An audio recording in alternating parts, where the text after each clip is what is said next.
Oi, gente, tudo bem? Eu sou a Lígia, bioquímica do Laboratório Santa Paula, e nós estamos hoje no nosso primeiro podcast, né?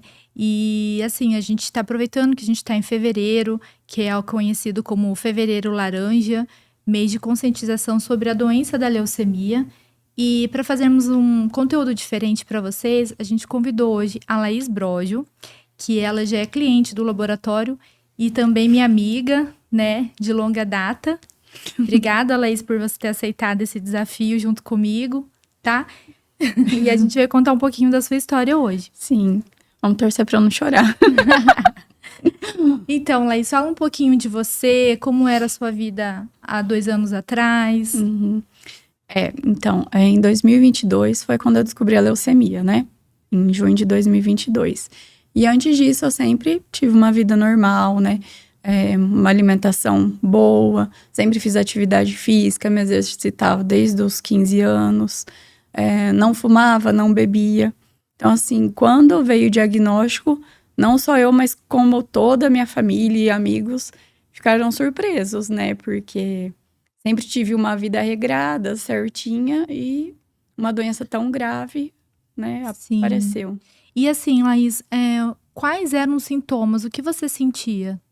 Então, eu comecei com muita dor de estômago, né? Uhum. Era uma dor, assim, que eu tomava medicação e não passava. E foi se agravando. Daí, por causa disso, eu não conseguia mais me alimentar. Aí eu comecei a perder peso. E a gente vai achando que uma coisa leva a outra, né? Ah, é dor de estômago. Aí eu não consigo comer algum alimento. E eu tô perdendo peso por causa disso. E por trás disso tinha uma doença, né? Sim. E além desses 3 sintomas, eu também tinha muita tontura. Às vezes precisava subir as escadas. Quando chegava no último degrau, me faltava ar, me dava taquicardia. Fraqueza, né? Muita fraqueza. E você chegou a ter sangramento, que é um sintoma bem comum. Sim, 2 vezes tive sangramento de gengiva, né? Às vezes eu tava lá no trabalho, sentia um gosto diferente na boca. Aí quando eu ia ver era sangue.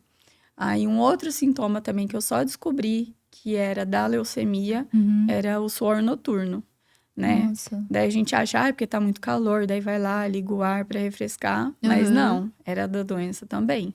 E outra coisa era muita sonolência. E quando foi assim que você decidiu procurar um médico ou fazer seus exames? Conta um pouquinho pra gente. Eu já sei, mas conta pro pessoal. Então, como eu tava perdendo muito peso, e eu sempre fui magrinha, né? Aí começou a me preocupar. Ficar perdendo peso, não conseguir me alimentar direito. Então, eu procurei um gastro. E aí, ele pediu alguns exames. E aí, eu fui lá no Santa Paula para fazer os exames, né? E aí, os exames saíram na segunda. E ela me contou todos esses sintomas que ela estava sentindo num café, de um sábado à tarde. E aí eu falei pra ela, Laís, vamos fazer uns exames, aí procura um médico pra ele solicitar certinho quais, né, devem ser feitos. Às vezes pode ser uma anemia, alguma falta de vitamina, porque a gente nunca pensa que é algo mais grave, né, Sim. Laís? E foi então que a Laís procurou o médico e foi até o Laboratório Santa Paula. E a gente fez, acho que foi um hemograma, né, Laís? Foi a um gente hemograma. fez o hemograma e mais alguns outros. Porque o médico pediu para fazer uma endoscopia, né? Então, ele pediu alguns exames. E aí, na segunda-feira, eu fui lá fazer os exames. Aí, o resultado, acho que saiu rapidinho. E já tinha alteração, né? Aí, eu mandei os exames para a secretária do médico. Porque eu ia fazer uma endoscopia na segunda-feira. Na próxima segunda-feira. E ali já tinha me orientado, ó, tá com Gente, alteração. aqui nunca é fácil você diagnosticar uma leucemia, né? Porque a gente sabe que é uma doença que assusta, que ainda se fala pouco sobre, né? E são vários tipos de leucemia. E a da Laís é a aguda, né? Que é, assim, uma das mais agressivas. Então, assim, quando a gente leu a lâmina da Laís, já foi aquele impacto, né? O laboratório inteiro já parou, né, Laís? A gente fez confirmação de laudo, tudo. Porque, assim, o hemograma, ele não dá o diagnóstico da leucemia, mas ele indica. Ele já te dá um alerta de que tem algo muito errado aí, Sim. que a gente tem que ir mais a fundo. Mas é claro que é só o médico que vai solicitar Sim. os exames complementares, né, Laís? E vai dar o diagnóstico mesmo, né? Então, qual que foi a orientação da Lígia, né? Eu não esqueço. Era sábado, quase na hora do almoço, eu tava trabalhando e ela me ligou. Eu falei, gente, que estranho, Lígia, me ligar agora. Ela sabe que eu tô trabalhando, mas eu já tava pra sair, atendi. Aí ela falou lá, eu pedi pra revisar sua lâmina, né? E assim, procura um hematologista, né? Porque tá bem alterado. E aí a gente ainda, durante a conversa, falou: ai, não, pode ser uma anemia. Eu ainda brinquei: ai, não vai ser uma leucemia, né? Tipo, porque É, na família não tem caso, né? Assim, minha vida era normal, nunca tive problema de saúde grave nenhum, só tinha hipotireoidismo. E a gente brincou. Aí, assim que ela desligou, me deu aquele incômodo, né? Tipo, como se Deus falasse com a gente: procura agora, porque era sábado e na segunda eu ia fazer a endoscopia. E graças a Deus que eu não fiz e já procurei um médico, né? Porque minha plaqueta estava muito baixa. Eu mandei mensagem para a pediatra da minha filha, que é uma querida também, que me conhece desde pequenininha, e mandei o exame para ela. Aí na hora ela falou: vai para o Hospital Paraná. E na época tava voltando aqueles surtos de Covid, e então não podia entrar ninguém comigo. E eu fiquei lá do meio-dia, 1 hora, até as 5 da tarde, fazendo exames e mais exames, sem saber o que estava acontecendo. E no final da tarde, a médica me chamou e falou: olha, a gente fez um exame, né? E fez um hemograma novamente, e é sugestivo de leucemia, né? Mas a gente ainda não sabe qual que é. Segunda-feira a gente vai fazer um mielograma para confirmar, né, certinho qual que é o tipo, se é isolada, se é mista, se é aguda, se é crônica. Então, não é no exame de sangue que consegue ter todos esses detalhes. Laís, só pra Uhum. saber, assim, o que que você pensou, o que que você sentiu, você se desesperou, como é que É. foi? Então, na verdade, eu já vinha em oração há bastante tempo, né, para Deus me dar algumas respostas, assim, do que estava acontecendo na minha vida. Então, quando ela me falou que era leucemia, eu aceitei da melhor forma, porque eu tinha certeza que aquilo era um propósito de Deus na minha vida. Então, era a resposta, de todas as minhas orações. Então, tipo, eu não fiquei com medo, né? Não fiquei desesperada. A única coisa que eu falei pra ela foi: tem tratamento? Daí ela falou que tinha. Eu falei: então tudo bem. E eu levei numa boa. E isso foi o que ajudou todo esse processo ser muito leve pra mim, porque eu tava muito confiante que eu ia passar por aquele momento, que, né, aquilo lá não era o meu fim, que era só um propósito, só uma fase que Deus iria fazer eu passar até chegar no, né, no lugar que Ele queria que eu estivesse. Então, foi muito tranquilo, assim.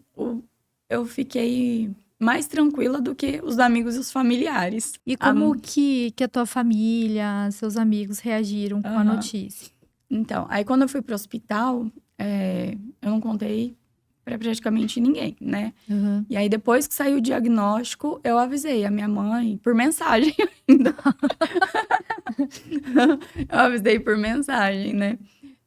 Aí eu falei: olha, eu tava passando mal, porque eu já tinha relatado, né, do que estava acontecendo com a minha mãe, com os familiares próximos.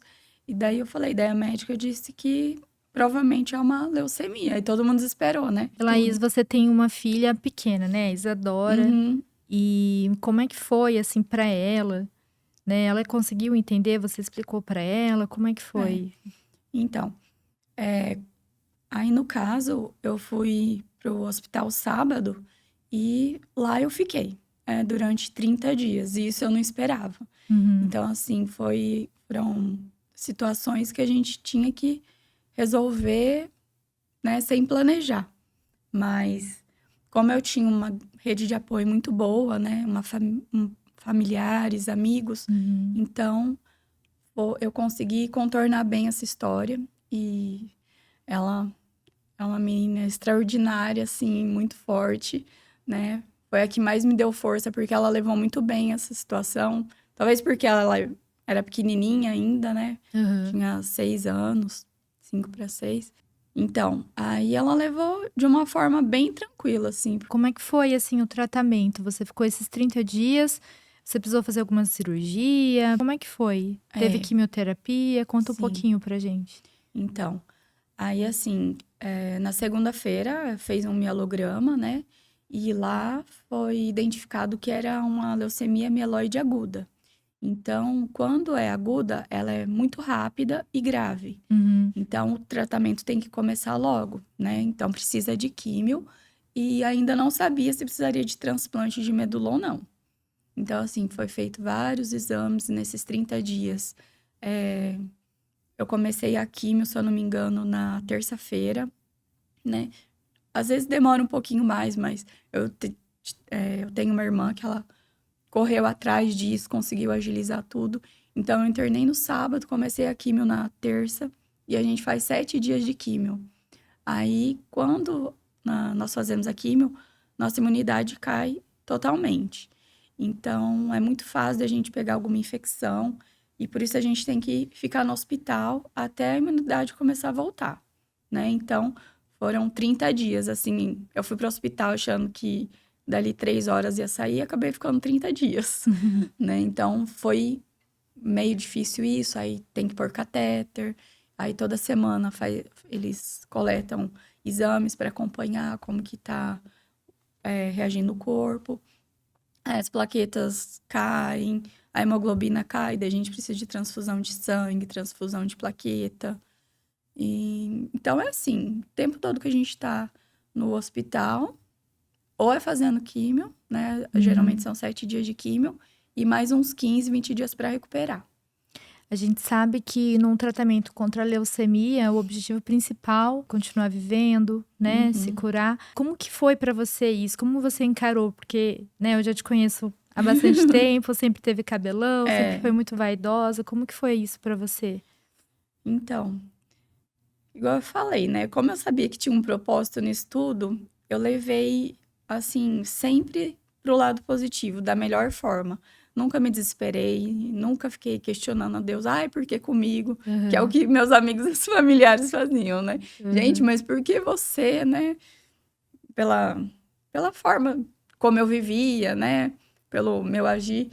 Então, ninguém entendia por que comigo.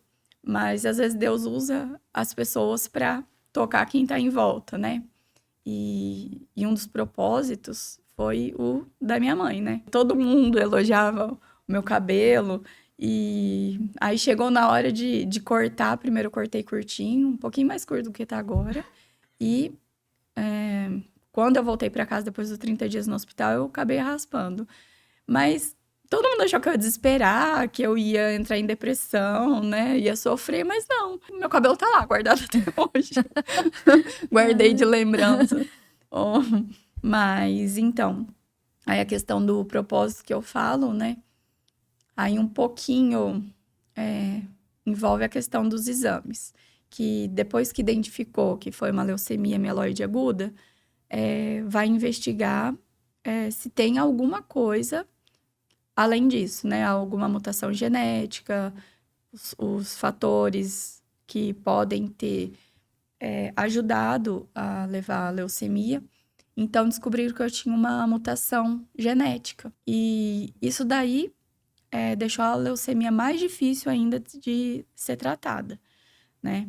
Porque eles fazem a compatibilidade com minha mãe, minhas irmãs, né? Meu pai já é falecido, então foram só elas 3. Então, minha mãe era 50%, a minha irmã do meio não tinha compatibilidade, e a minha irmã mais velha também era 50% compatível comigo para poder fazer o transplante. E assim, quanto ao transplante, eles exigem no mínimo 50% de compatibilidade para não ter uma rejeição logo de cara, né? Mas ele sempre procura próximo de 100%. Então, eu falo que Deus mais uma vez agiu, porque a minha mãe, que era 50% compatível, não poderia me doar porque ela era portadora da mutação também. A Sua irmã do minha irmã meio. do meio não era compatível e a minha irmã mais velha, que também era 50% compatível, foi a única que não tinha mutação. Então, Muita ela sorte. ela foi uma opção para ser doadora. Mas o problema é que ela já era mais velha também, né? É Na época, porque só assim, gente, para você ser doador, eles estipulam uma idade, né, Laís? 30, é. Então tem todos esses empecilhos também, né? Por Sim, isso, assim, que quanto mais pessoas se tornarem doadores, mais rápido, né? As pessoas que estão precisando vão conseguir sim. uma medula compatível, porque essa compatibilidade, ela é bem difícil de ser É. encontrada, né? Uhum. Então fala um pouquinho do Redome. Então, aí assim, quando é diagnosticada a leucemia, a gente entra num banco de dados, né, universal, para encontrar um doador compatível com a gente. Mas é muito difícil. E também tem uma questão que eles dão preferência para pessoas jovens, né, que não tenham filhos, porque quando tem filhos, a pessoa acaba adquirindo anticorpos do marido, né, do pai da criança. Então, nesse caso, a minha irmã já tinha uma idade mais avançada que a minha, tinha uma filha e era 50%. Então, assim, tava tudo no limite, Uhum. né? Como a minha médica, a hematologista disse, né? Que ela é um amor, a doutora Sara. Ela falou assim que é uma leucemia chatinha, né? Porque ela fica tentando voltar toda hora e ela impede que a doença regrida totalmente, que é o necessário para fazer um transplante. Então era bem improvável, né? Depois ela falou que as chances de eu conseguir, né, a cura era menos de 15%. Nossa. E claro que o médico é praticamente um psicólogo nosso também.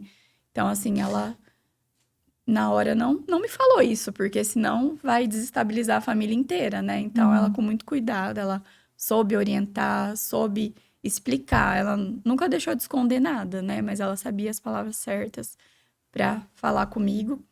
Então, ela falou: Olha, Laís, é uma leucemia chatinha, porque devido à mutação, ela não quer te deixar, né? Ela fica Uhum. querendo voltar toda hora. E para fazer um transplante, a gente precisa que ela vá embora. Por isso que a gente faz a químio, para matar todas as células, né? E zerar e receber uma medula nova. E aí, como que foi feito o transplante, Laís? Foi aqui em Maringá? Vocês tiveram que ir pra fora? Como é que foi? Então, daí assim, para fazer o transplante, a doença precisa resetar, né? Precisa Sim. sumir do nosso corpo. E o que aconteceu? Como para achar um doador lá no Redome, no Banco Universal, às vezes é muito demorado, leva meses. E eu não podia esperar tanto por causa dessa mutação que não deixava a doença regredir. Quando ela conseguiu, né, zerar a minha doença, ela já optou por fazer o transplante com a minha irmã. Então, foi eu, a minha irmã, né, para uma Uhum. entrevista, uma pré-entrevista, pré-consulta do transplante. Aí lá nós fizemos vários exames, né? Alguns mais específicos. A minha irmã também, como ela ia ser doadora, ela tomou uma medicação para estimular a produção de medula, né? E assim, não tem nada de, de tão diferente assim, É que as né? pessoas têm medo de ser doadoras porque elas imaginam que vai doer, que enfim, É, que é muito sacrifício. sim, que vai lá tirar direto do osso, né? E É. não, tipo Como assim, que é? a gente que o mielograma não é na coluna vertebral, não é na espinha, né? O mielograma a gente faz ou no osso da bacia ou aqui no externo. E no caso da minha irmã, que era doadora, foi como se fosse uma transfusão de sangue. Então ela tirou, né, da veia mesmo, no caso dela foi do pescoço. Tem alguns casos que o médico opta por tirar direto do osso, não dela mesmo pegou direto da veia, né? Aqui do pescoço ou do braço também.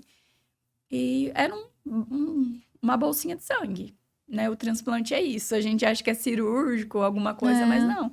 É uma transfusão de sangue. Daí, ela tirou lá a bolsinha, ele passa por uma máquina lá para separar as células. Aí, a gente sabe que a medula pegou quando 3 dias seguidos do exame, a hemoglobina dá acima de 500. Então, daí, a gente sabe que a medula pegou, né? Porque a gente faz o transplante, recebe a medula, e aí o nosso organismo começa a produzir as células, né? Através do que foi doado pra gente. E Laís, como tá a sua saúde hoje? Como que você está hoje? Então, setembro, agora, fez 2 anos do transplante, né? Foi em Curitiba e a gente precisa ficar 30 dias no hospital, né? Então, a gente não pode nem sair no corredor, as janelas não podem ser abertas para evitar o risco de infecção. Depois dos 30 dias lá, a gente precisa ficar mais 100 dias, né? Em isolamento. Então, eu fiquei mais 100 dias lá em Curitiba. E só depois eu voltei para Maringá. Depois que eu voltei para Maringá, ainda tem muita restrição. Precisava ainda usar máscara, não podia ficar em lugar aglomerado, tinha muita restrição quanto à alimentação, né? Uhum. Alguns alimentos, né? A gente não pode, eu até ainda hoje tenho restrição de alguns. Mas, assim, para voltar ao normal mesmo, acho que é com 1 ano e meio, 2. Uhum. Até então, a gente precisa ter muito cuidado. As vacinas também, né? Como a gente faz um transplante de medula, a gente perde toda a proteção que a gente tinha. Então, é como se a gente fosse um bebezinho. A gente tem que tomar as vacinas tudo de novo. Meu Deus. Aí, então, depois de 6 meses, todas as vacinas. E agora, depois de 2 anos, começa as vacinas de vírus vivos, né? Antes a gente não pode. Então, por conta disso, de não ter uma resposta imunológica ainda, a gente tem que ficar longe de aglomeração, né? Ter contato com muitas pessoas. Uhum. E fora também a medicação que continua, né? Também. Depois do transplante, é em torno de 20 a 30 comprimidos que a gente tem que tomar por dia, né? Durante alguns meses. E isso daí vai diminuindo com o tempo, né? Mas eu tinha, devido à mutação, eu precisei tomar uma medicação por 2 anos, que era uma químio também. E ela deu uma reação que chama DASH, que os médicos falam, né? Que é doença do enxerto contra hospedeiro. É como se a medula que eu recebi atacasse alguma parte do meu corpo, algum órgão, porque não reconhece, né? Laís, eu queria saber, assim, o que mudou, assim, depois de tudo que você passou, sabe? Como você tá enxergando a vida agora?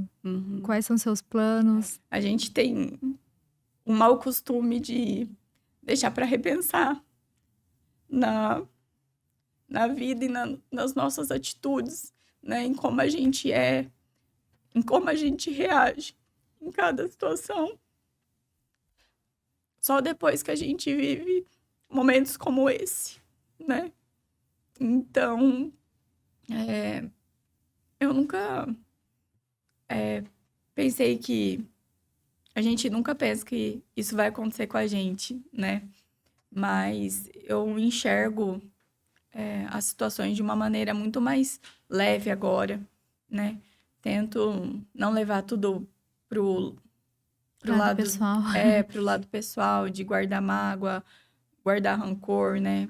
De liberar o perdão mais facilmente, de, sei lá, dar valor mesmo, né? Nas pessoas que estão ao nosso lado, em cada detalhe, assim, igual o trabalho, né? Até hoje eu não voltei a trabalhar ainda, né? Espero que esse mês eu consiga. Mas até o serviço, né? Até o trabalho cansativo de todo dia, a gente sente falta, né? E a gente dá valor de sair um pouco na rua, né? Que a gente não pode depois do transplante, de comer certas coisas que a gente tem vontade, né? Porque tem muita restrição.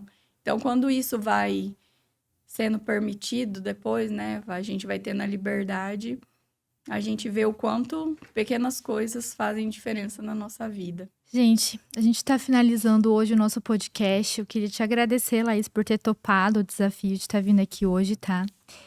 E, gente, é mais assim para ter esse bate-papo, para servir de alerta para você, para estar sempre fazendo seus exames, né, seu check-up, porque às vezes um exame simples pode ajudar a diagnosticar uma doença, não só a leucemia como qualquer outra, né? E ajudar, assim, a obter um sucesso no tratamento, na cura, né? Porque a gente sabe que algumas doenças, no caso da Laís aguda, elas progridem muito rápido, né? Muito acelerado. Então, hoje a minha dica para você é manter a sua qualidade de vida com exercício, alimentação, mas também o cuidado, monitorando a sua saúde através dos exames laboratoriais. Obrigada, Laís. E obrigada a você que assistiu a gente. Posso deixar uma mensagem? Claro! Aí, assim, o que eu queria passar, né, através da minha experiência, é para quem tiver também com diagnóstico de leucemia, não deixar de acreditar na cura, né? Porque, independente do diagnóstico ser bom ou ser ruim, a gente tem que ter fé que vai dar certo, né? Igual o meu, eu tinha menos de 15% de chance. Mas se a gente acreditar em Deus, colocar tudo nas mãos de Deus, vai dar certo, porque Deus não permite a gente passar por uma dificuldade, por uma dor, sem Ele transformar isso em algo bom, né? Em uma lição. Então, não pensa que é um castigo, né? Que é porque você merece, mas é uma situação que Deus coloca para te forjar, para te transformar e transformar quem está ao seu redor. Então, é só você dar o passo, acreditar e ter fé que Deus faz o resto, que Deus vai te levar à cura.